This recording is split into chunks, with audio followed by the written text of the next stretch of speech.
নকল্প তোৰু তাহান্ত বিনাই নাই নাই নাই আমাৰ পৰম গুৰু হৰি ভক্তি দান দিয়া জগতক তাৰিলা সংসাৰ সিন্ধু হেনয় কৃপালু শংকৰ বিনাই নাহি নাহি আৰ বন্ধু।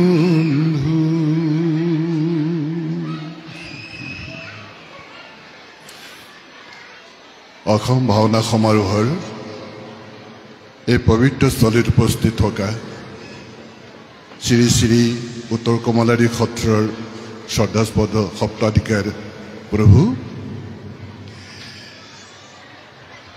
এই পবিত্ৰ ধামত উপস্থিত থকা সন্মানীয় সাংসদ তাছা ডাঙৰীয়া, কলাক্ষেত্ৰৰ সচিব সন্মানীয় ঠাকুৰ ডাঙৰীয়া, প্ৰমুখ্যে আমন্ত্ৰিত অতিথিসকল, এই পবিত্ৰ অনুষ্ঠানৰ সন্মানীয় উদ্যোক্তাসকল, আজি ৰাম বিজয়জী নাট পৰিৱেশন কৰিব, তাৰ বাবে উপস্থিত থকা মহান শিল্পীসকল, পৰিচালক আৰু এই নাটৰ অভিনয় ৰস উপভোগ কৰিবলৈ অহা আদৰণীয় দৰ্শক যিসকলে আজি প্ৰেক্ষাগৃহ অলংকৃত কৰিছে, সকলোলৈকে মোৰ শ্ৰদ্ধা নিবেদিছোঁ। ৰসু বৈছ উপনিষদৰ ঋষিয়ে কৈছে, ঈশ্বৰ পৰমাত্মা পৰম ব্ৰহ্ম হ'ল ৰস স্বৰূপ। ৰস এব অয়ম লব্ধা আনন্দী ভৱতী। ৰস গ্ৰহণ কৰিয়েই জীৱই আনন্দ অনুভৱ কৰে। অৰ্থাৎ জীয়াই থকাৰ প্ৰধান প্ৰেৰণা হ'ল জীৱনৰ ৰস। যাৰ জীৱনত ৰস বিকাশ হৈছে সেয়ে জীৱন। যাৰ জীৱনৰ ৰস শুকাই গৈছে তেওঁৰ জীৱন হ'ল মৃত্যুমুখী। গতিকে ৰসেৰে জীয়াই থাকিবৰ কাৰণে প্ৰধান আধ্যাত্মিক আমাৰ সাধনা লাগে।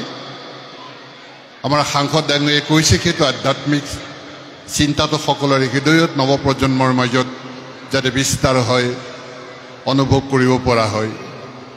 এই কাৰণেই এজন মানুহে আত্মহত্যা কেতিয়া কৰে? আত্মহত্যা তেতিয়া কৰে যেতিয়া বুকুৰ মাজত বিন্দুবান ৰস তেওঁ হেৰুৱাই পেলায়। যেতিয়া সেই হৃদয়খন শুকাই যায় তেওঁ আত্মহত্যাৰ সিদ্ধান্ত লয়। এটা জাতিও তেনেকৈ আত্মহনন কৰি বিনাশ হ'ব পাৰে যদি জাতিটোৰ বুকুৰ মাজত ৰস হেৰাই যায়। সমগ্ৰ বিশ্বইতো এটা সময়ত আত্মসমন কৰিব, স্বাভাৱিক মৃত্যু নহ'ব যদি সমগ্ৰ বিশ্বই জীয়াই থকা ৰসটো হেৰুৱাই পেলায়। আজি বিশ্বৰ মহান মনীষীসকলে সেইটোৱেই কৈছে যে পৃথিৱীৰ মানুহ এতিয়া আত্মহননৰ ফালে আগবাঢ়ি গৈ আছে। বিজ্ঞানৰ শিক্ষা যিমানেই নহওক লাগে উন্নতি, প্ৰযুক্তিবিদ্যাই যিমানেই আমাক সুখ নিদিয়ক লাগে, মানুহে অন্তৰ সুখ লাভ কৰিব পৰা নাই। গতিকে সমগ্ৰ বিশ্বৰ যিটো সভ্যতাৰ বিকাশ বা এই যাত্ৰা, ই আত্মহননৰ ফালে আগবাঢ়ি গৈ আছে। এটা সময়ত মানুহে স্বাভাৱিকভাৱে মৃত্যু হ'বলৈ নাপাব। অৰ্থ হ'ল কি যে আমাৰ হৃদয়বিলাক নিৰস হৈ গৈ আছে আৰু হৃদয়বোৰ ৰসাল কৰি ৰাখি মুখত হাঁহি বিৰিঙাবলৈ হ'লে ঘৰখনৰ মাজত সম্প্ৰীতি বন্ধন থাকিবলৈ হ'লে সমাজৰ পৰস্পৰৰ মাজত একতাৰ বন্ধন থাকিবলৈ হ'লে আমাৰ হৃদয়ত ৰস থাকিব লাগিব, ৰস বিকাশ কৰিব লাগিব। আৰু সেই ৰস বিকাশৰ মূল বস্তু হ'ল আমাৰ ঈশ্বৰৰ অংশৰূপে যে আমি জীৱ আছোঁ, জীৱই ৰস স্বৰূপ। আৰু সেই জীৱই ৰস বিচাৰিয়েই, আনন্দ বিচাৰিয়েই হাহাকাৰ কৰিছে।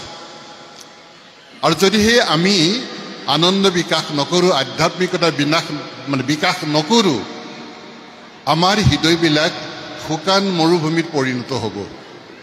আৰু তেতিয়াই আমাৰ জীৱনৰ বিপত্তি আৰু আমি আত্মসননৰ ফালে আগবাঢ়ি গৈ থাকিব লাগিব। মহাপুৰুষ শ্ৰীমন্ত শংকৰ গুৰুজনাই কলাৰ মাধ্যমেৰে, কলাক কোৱা হৈছে ব্ৰহ্মানন্দ চহুদৰ, কলা হ'ল ব্ৰহ্মানন্দৰ ভাতৃ। অৰ্থাৎ কলাৰ মাধ্যমেৰে আমি জীৱন ৰসাল কৰিব পাৰোঁ।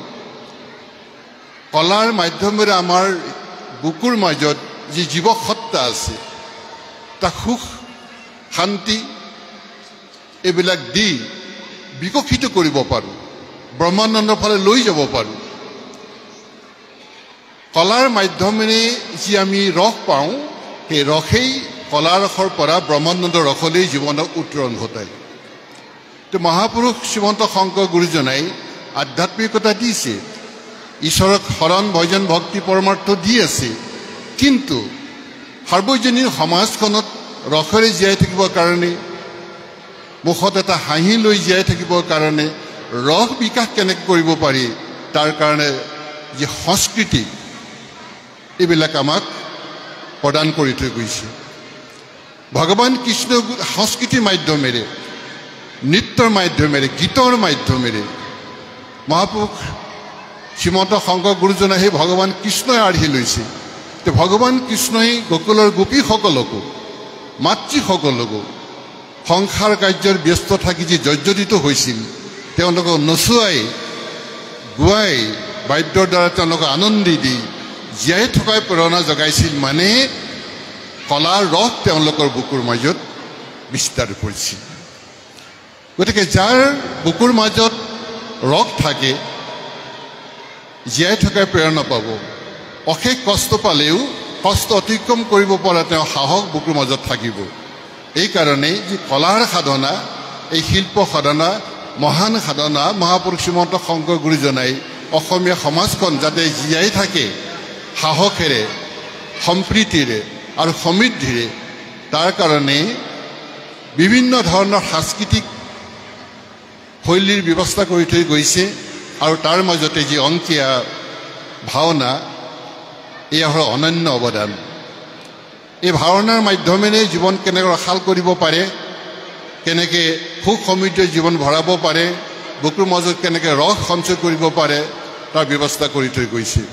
আৰু নৱপ্ৰজন্মই এই কথাটো, আমাৰ যি অংকীয়া নাট বা ভাওনা, ইয়াক মনোৰঞ্জন হিচাপে গ্ৰহণ নকৰি ইয়াত ৰস আৰু আধ্যাত্মিক বিকাশৰ কাৰণে যে উপাদান আছে, এইখিনি তেওঁলোকে উপলব্ধি কৰিব লাগে।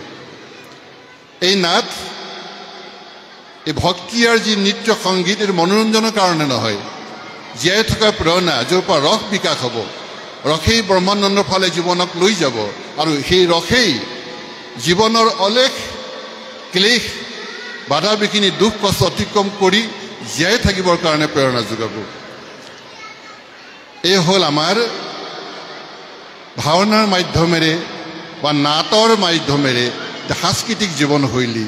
এই জীৱনশৈলীৰ মাধ্যমেৰে জীৱনক জীপাল কৰি ৰখা, জীৱনক ৰসাল কৰি ৰখা আৰু জীয়াই থকাৰ প্ৰেৰণা, জীয়াই থকাৰ সুখ তাক উপলব্ধি কৰা।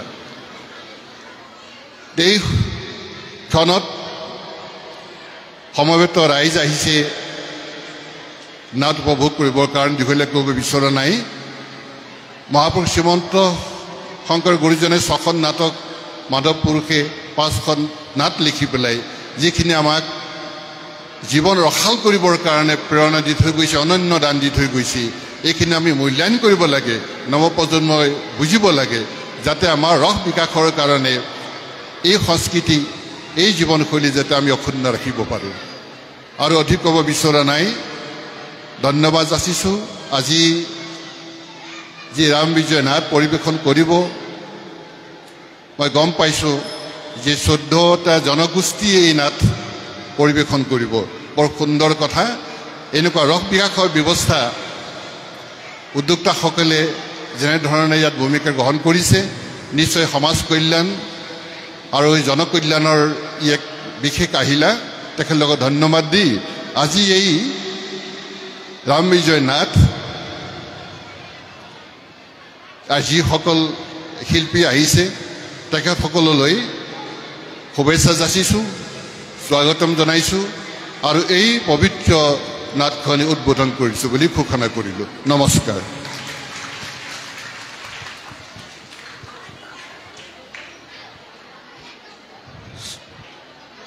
শ্ৰদ্ধেয়